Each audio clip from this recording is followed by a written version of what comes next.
අද 2021 ජනවාරි 19 අඟහරුවාදා සිරස්තල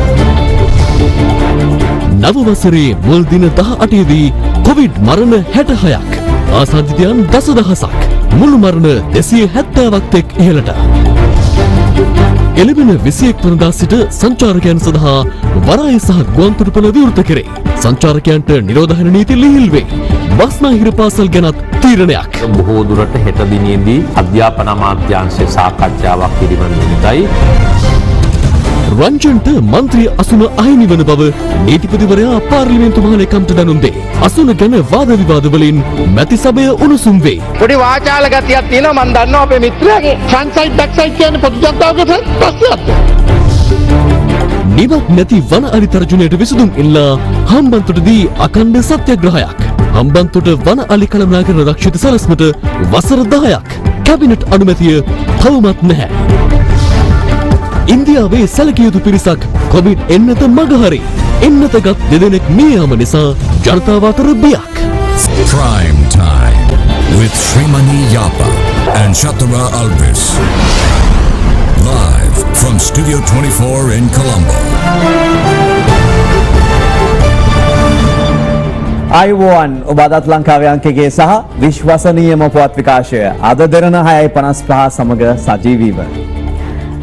වසරේ ගෙවුණු දින 18 තුල වාර්තා වූ කොවිඩ් ආසාදිතයින් ගණන දසදහස ඉක්මවා තිබෙනවා. එම දින 18 තුල වාර්තා වන කොවිඩ් මරණ ගණන 66ක්. ආසාදිතයින් 337 දෙනෙකු අද අලුතින් හඳුනා ගැනීමත් සමග මේ දක්වා මෙරටින් වාර්තා වී ඇති සමස්ත ආසාදිතයින් ගණන 54000 ඉක්මවා ගියා.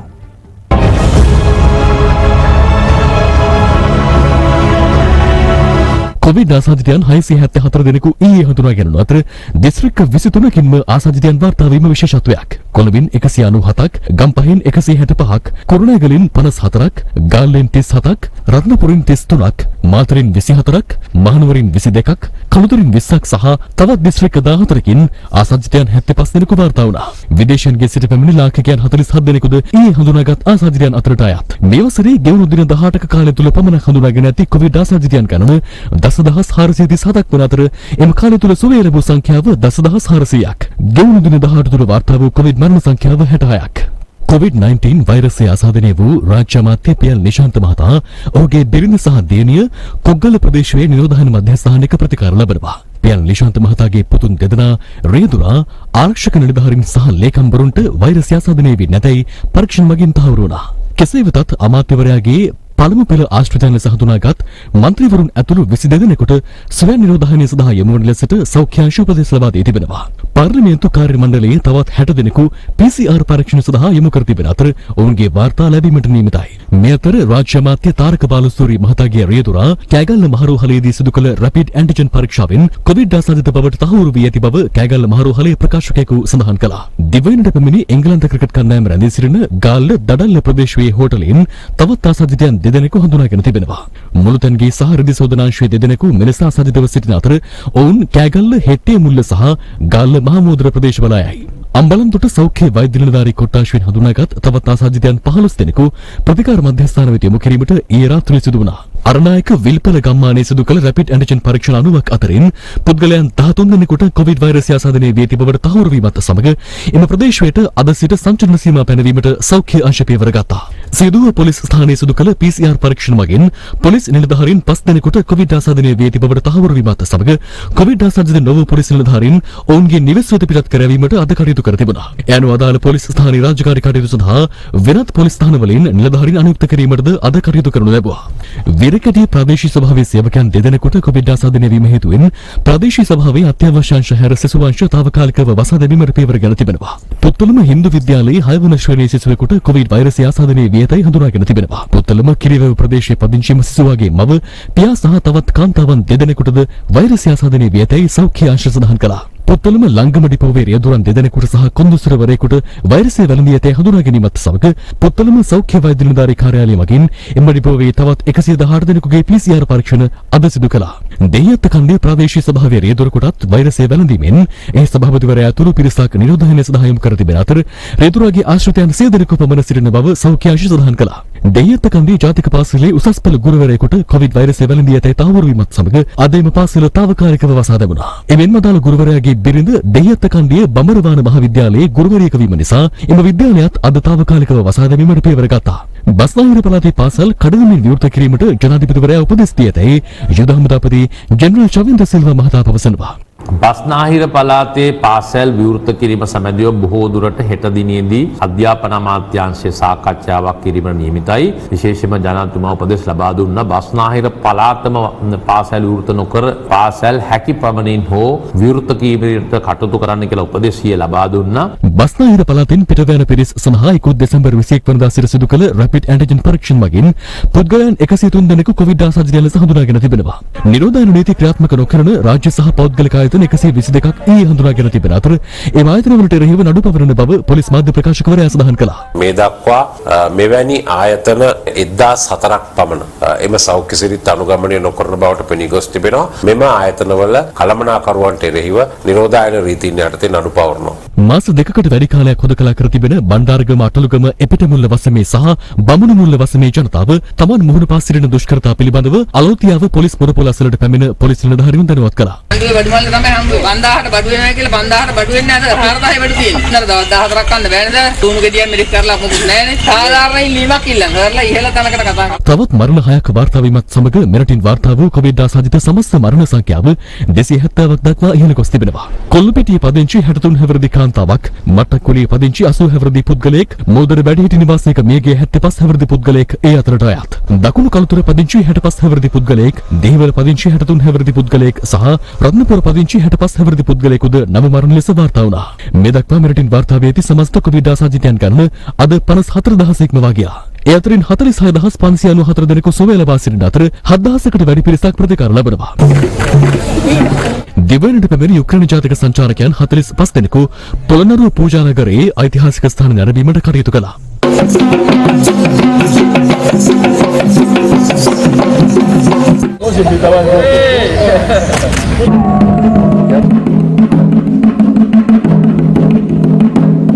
මාස 9කට පස්සේ පළවෙනි වතාවට පොළොන්නරුවට සංචාරකයෙක් පැමිණියේ. සංචාරකයා දවස් 10කට ආවොත් ඔහුන්ට ඇත්තටම PCR 4කට සහභාගී වෙන්න වෙනවා. බලාපොරොත්තු වෙනවා මේට වැඩිය ලිහිල් නීති රීති පනත් සම්මත වෙයි කියලා. එමෙන්ම ඔවුන් මින්නේරිය රක්ෂිත වනෝද්‍යානයේ සංචාරය සඳහා එක්ව සිටි අයුරුයි මේ.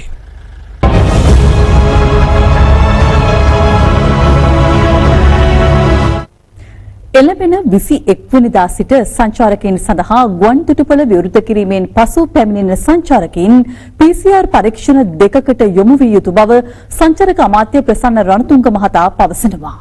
කැබිනට් තීරණ දැනුම් දීමේ මාධ්‍ය හමුවේ ක්‍රමින් අමාත්‍යවරයා මේ බව සඳහන් කළා. අනිද්දා එහෙම නැත්නම් ජනවාරි 21 වෙනිදා අපි සංචාරකයන්ට ගුවන් තොටුපළ විවෘත කරන්න කටයුතු සියලු දේවල් සූදානම් කරලා තියෙනවා. පයිලට් ප්‍රොජෙක්ට් එකට වඩා ලිහිල් නීති රීතිත් එක්ක තමයි අපිට කටයුතු කරන්න පුළුවන් වෙන්නේ.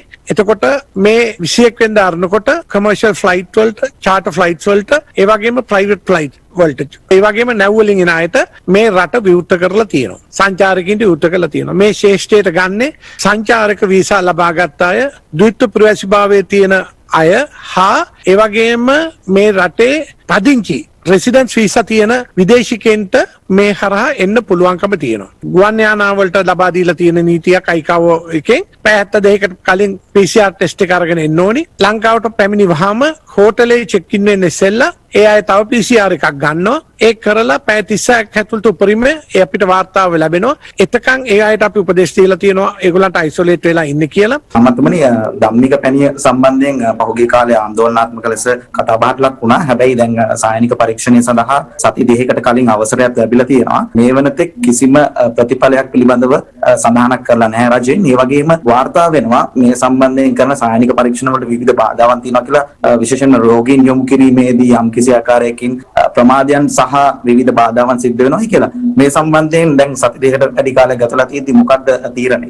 සම්බන්ධව අපිට නිශ්චිත පිළිතුරක් දෙන්නට බෑ මේ මොහොතේ. සෞඛ්‍ය අධ්‍යක්ෂක ජනරාල්තුමා මේ සම්බන්ධව වකින් බාර අරන් තියෙනවා. මම විශ්වාස කරනවා ඉතින් දැන් අර සායනික ප්‍රතිඵල සහ අනිකුත් ප්‍රතිඵල ඔවුන්ගේ ප්‍රවෘත්ති දෙපාර්තමේන්තුව හරහා එක්ක අපිට දැනුම් දුන්නොත් අපි කතා කරන්න මේ මොහොත වෙනකොට අපිට තාම ඒ සම්බන්ධව වාර්තා වෙලා නැහැ. Now we see in today's paper that Minister P.R. Nishanta, who actually tried this pannier, seems to have been infected by the virus, and also some local councillors in Kegol, and his entire family had taken the pannier and also tested positive. This appeared in yesterday's papers. Look at even the vaccination. There are cases where the people who have taken the vaccination, who says that 94% is success, is being infected. So therefore, it is not a clear, clean proof of being out of it. Well, even if you take the vaccine, so as this, I'm sure with regard to this pannier, I think we need to sort of go into more details about it. And I don't think the government is promoting that.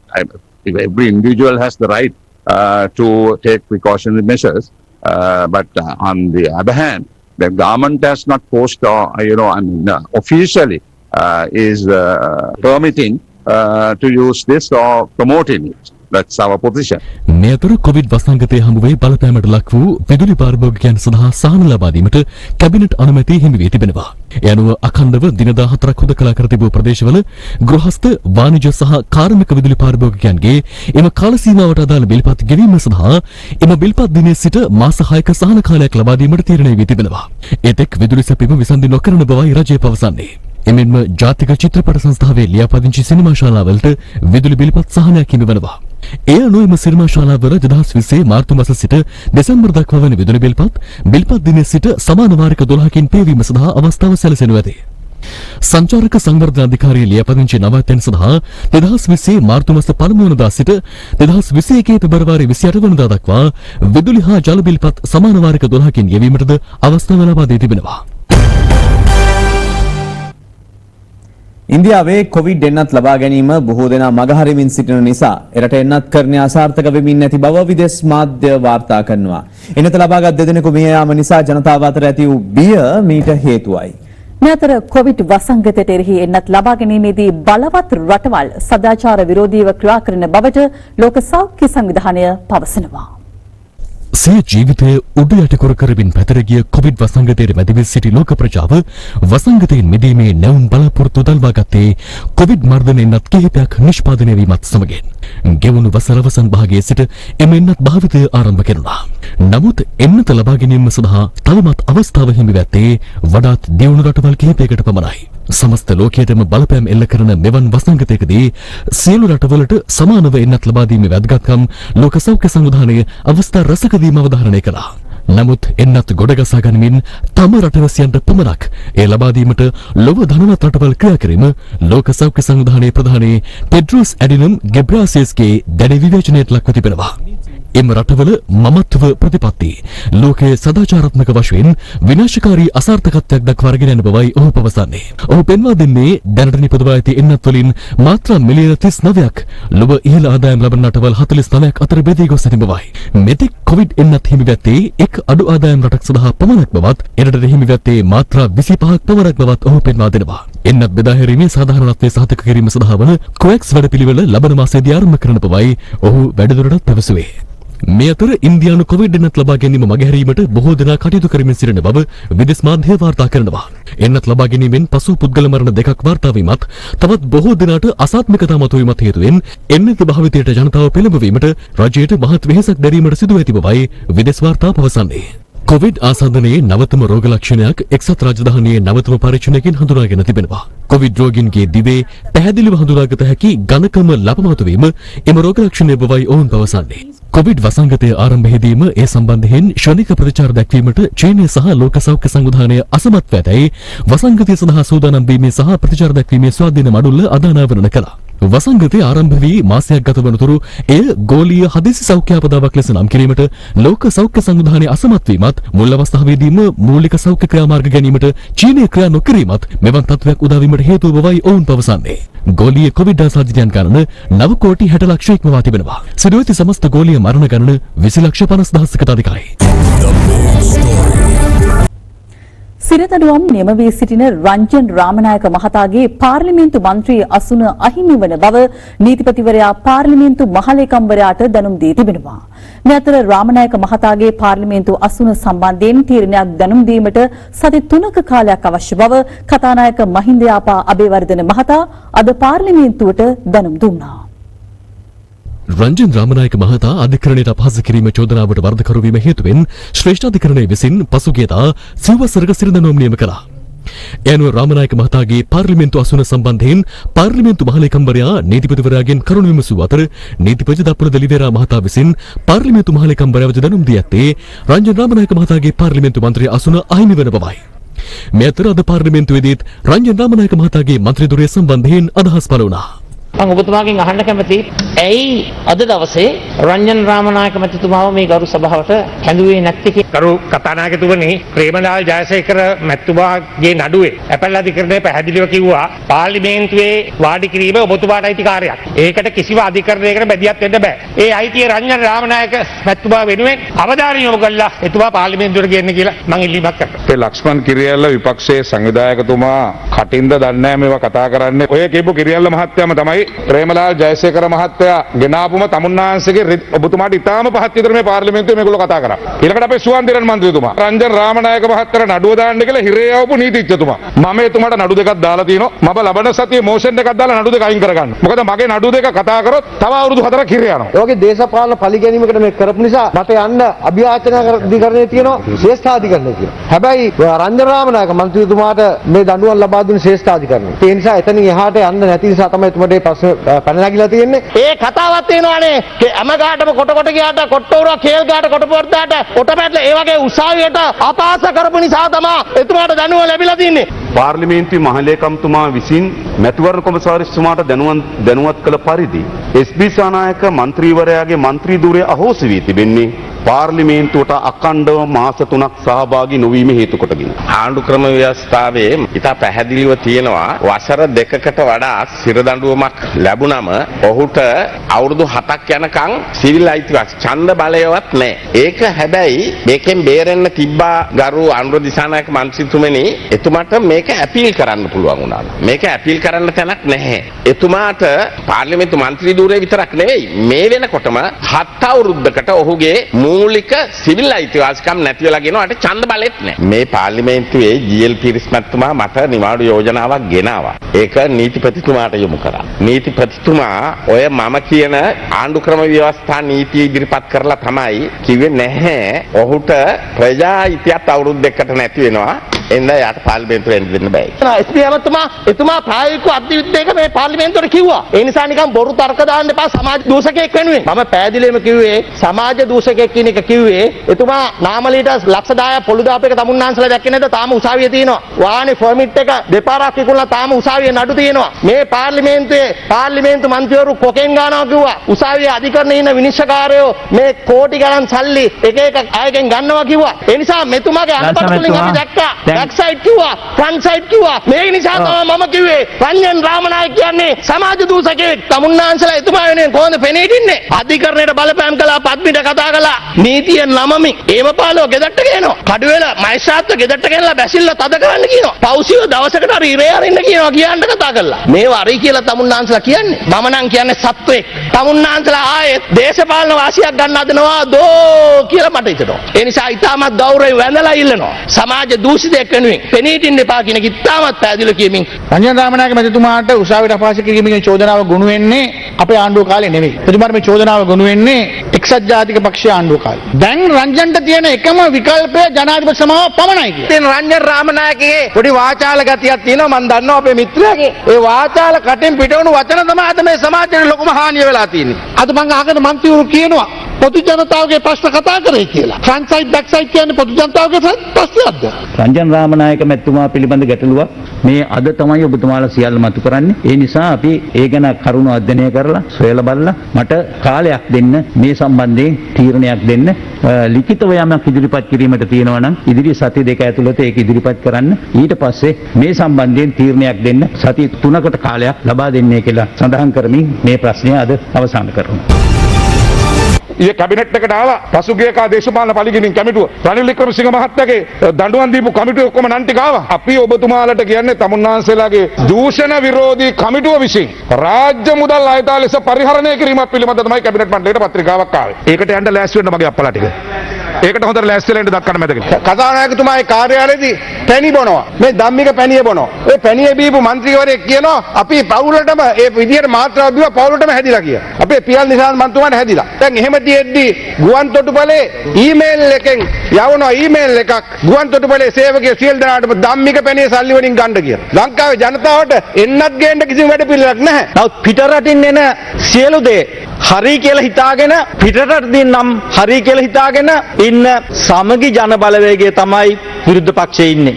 ඒ විරුද්ධ පක්ෂය මේ ආයුර්වේදය ශක්තිමත් කරලා කොහොමද මේ corona වලට මුහුණ දෙන්න කියන පිළිබඳව වචනයක්වත් කතා කරනවා මට මෙතෙක් කාලයක් ඇහුනේ නැහැ. දැන් රටට එන ගහලා ලදරුවන්ට කන්න නැහැ ත්‍රිපෝෂ ටික ත්‍රිපෝෂ කම්හල් වහලා කුකුල්ලෝ බෙත්තර ඒ පෝෂණය ඉවරයි. හැබැයි දාන්න මත්පැන් නිෂ්පාදනාගාර අන්න 4-5 කරිනවා. බියර් නිෂ්පාදනාගාර 3-4 කරිනවා. අර තට්ට මහාචාර්යතුමා මහලොකු පම්පෝරිය. එහෙම පෞද්ගලිකව මිනිස්සුන්ට අපහාස කරන එක වැරදි. කරුණා කරලා හැන්සාඩ් එකෙන් ඒක ඉවත් කරන්න. තර්කය ගේන්න. മന്ത്രിතුමා තර්කය ගේන්න. හරි සමාවෙන්න මට මේ මගේ තිබිච්ච කාලය අඩුකම හින්දා මේ මන්තුමා කාලය ඉවර කරන්න එපා ඉතින් මට සමාවෙන්න මම කියපු වචනයක් තියෙනවා නම් මගේ ඉස්සකෑ ටික යන්න කියලා මම ප්‍රාර්ථනා කරනවා. මගේ ගෞරවනීය මිත්‍රයා මට හදිස්සියට නම අමතක වුණා. මගේ ඉස්සකෑම යන්න ඕන කරපු අපහාසය.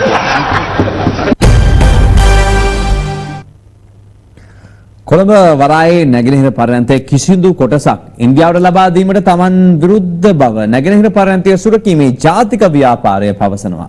කොළඹදී අද පැවති එම ව්‍යාපාරයේ පළමු හමුවට එක්වමින් පූජ්‍ය ඇල්ලේ ගුණවංශ හිමියන් මේ අදහස් පළ කළා. කොළඹ වරායේ නැගෙනහිර පර්යන්තය සුරකීමේ ජාතික ව්‍යාපාරය අද පළමු වරට රැස් වූයේ කොළඹ 2 JMC ශාලාවේදී. රැස්වීම අවසානයේදී පූජ්‍ය ඇල්ලේ ගුණවංශ හිමියන් සහ වෘත්තීය සමිති නියෝජිතයන් ප්‍රවෘත්ති සාකච්ඡාවකට එක්ුණා. අධික සම්පත් ආරක්ෂා කරනවයි කියලා පත් කරගත්ත රජයක් තිබුණු රජය මගින් කරපු විවිධ විනාශයන් වළක්වනවා කියලා ආපු රජයක් නෙමෙයි තියෙන්නේ. ඒ නිසා අපි මේ රජයට කියනවා කරුණා කළා අපි ජාතිය ඉදිරියේ තිබ්බ ප්‍රතිපත්ති ප්‍රකාශනයේ තිබෙන කරුණු කල්පනා කළා මේ ජාතික අපරාධය මේ මහා පාප කර්මය සිදු නොකර කටයුතු කරන්න කියන ඉල්ලීම තමයි අපි රට පුරා කරගෙන යන්නේ. ලාභ උපයමින් රට සංවර්ධනය කරමින් රටේ අනාගතය වෙනුවෙන් දැවැන්ත මෙහෙවරක් කරන්න පුළුවන් මේ දැනට ලාභ ලබන ආයතන විදේශ සමාගම් හෝ දේශීය සමාගම් සමග ආයෝජනය කිරීම අවශ්‍ය නැහැ කියලායි අපි කියන්නේ. නැගෙනහිර පර්යන්තයේ ආයෝජනයක් අවශ්‍ය නැහැ. ඒක ශ්‍රී ලංකා වරාය අධිකාරියට කරන්න පුළුවන්. ඒ ආයෝජනයට අවශ්‍ය මුදල් අපිට තියෙනවා. ඒකට තාක්ෂණ දැනුම අපිට තියෙනවා. ඒකට මානව සම්පත අපිට ඉන්නවා. ඒ පිළිබඳව යෝජනාවලිය සිකුරාදා අපේ ජාතික සභාව හරහා අමාත්‍යාංශ ලේකම්තුමන්ට නැත්නම් කැන්කකේ ගරු සභාපතිතුමන්ට පිළිගන්නන සූදානම්. ආණ්ඩුවට තීරණය කරන්න පුළුවන් මේ අරගලේ ඉස්සරහට යනකොට ඉන්දියාවේ අදානි කම්පැනි උමනාව ඉෂ්ට කරනවද ජනතාවගේ උමනාව ඉෂ්ට කරනවද? ඒ කියන්නේ තමන්ගේ ආණ්ඩුව රැක ගන්නවද අදානි කම්පැනි විනේ සීදීන සා ගන්නවද කියලා ආණ්ඩුවට තීරණය කරන්න පුළුවන්. ඔය කියන භූදේශපාලනික ප්‍රශ්න විසඳ ගන්න පුළුවන් වෙයි. හැබැයි ආණ්ඩුවට ආණ්ඩුවක් නැති වෙයි. මේකට උත්තර දුන්නේ නැත්නම් ඒක කැරැල්ලක් බවට පත් වෙයි. මේ අතර කොළඹ වරායේ නැගෙනහිර ජටය පිළිබඳ මතුව ඇති තත්ත්වය සම්බන්ධයෙන් අදත් පක්ෂ විපක්ෂ දේශපාලනඥයන් අදහස් පළ කළා. මේ ඩොලර් මිලියන 700ක් කියන්නේ රුපියල් වලින් කෝටි 13300ක්. කෝටි 13300ක් වසර 35කට ලබා දෙනවා කියන්නේ වසරකට කෝටි 380ක්. දවසකට කෝටි 4000ක්. නැගෙනහිර ජැටිය සංවර්ධනය කරපුවාම අපිට දවසට කෝටියක් නෙමෙයි කෝටි 10ක විතර ආදායමක් ලබන්න පුළුවන්. ලිඳේ ඉන්න ගෙම්බුවාගේ අපිට කෑ ගහලා තියෙමුවක් වෙන්නේ නැහැ. අම්බන්තොට වරාය චීනෙට ලබා දුන්නේ gediya පිටින්. අපි එහෙම නෙමෙයි. අපි මේක ව්‍යාපාරික කටයුත්තක් කරන්නේ. 151ක් ඒ ව්‍යාපාර වලින් අපිට කොටස් තියෙනවා. 49ක් තියෙනවා ඉන්දියාවේ සමාගමට. අපිට ඒක ලේවලින් අසං කරලා දෙන්න පුළුවන්. ගෙදරක මිනිස්සෙක් තමන්ගේ පවුල ගෙදර ඉන්නකොට තව පවුලක් ගෙනල්ලා කියනවා නම් මම මේ 149ක් මේ පවුලට දෙනවා. හැබැයි කළමනාකරණ අයිතියත් එයාට කියලා. ඒක සාධාරණද? මේවා පිස්සු කතානේ. අපි දකින්න ආකාරයට නම් ගෝඨාභය රාජපක්ෂ ජනාධිපතිතුමාට ලැබිච්ච ජනවරමත් එක්ක අපේ රටේ වෘත්තිකයන් අපේ රටේ ශ්‍රමිකයන් කියනවා නම් අපේ රටේ වරාය අපේ ශ්‍රමය මත අපේ හැකියාවන් මත අපේ කුසලතා මත දිනු කරමු කියලා විශේෂයෙන්ම අපේ රජය ඊට කන් දීලා උන් සමග සහයෝගයෙන් කටයුතු කිරීම ගත යුතු ක්‍රියාමාර්ගය කියන එක තමයි අපේ අදහස. ඒ හම්බ කරන ලාභයෙන් 51% අපිට අපේ තමයි මෙහෙයුමේ බලතල තියෙන්නේ. අපි රජයක් හැටියට මේ රටේ ජනතාවට අයිති මේ රටේ ජාතික සම්පත් කිසි දෙයක් විකුණගෙන කන න්‍යාය පත්‍රයක් අපි ළඟ නැහැ.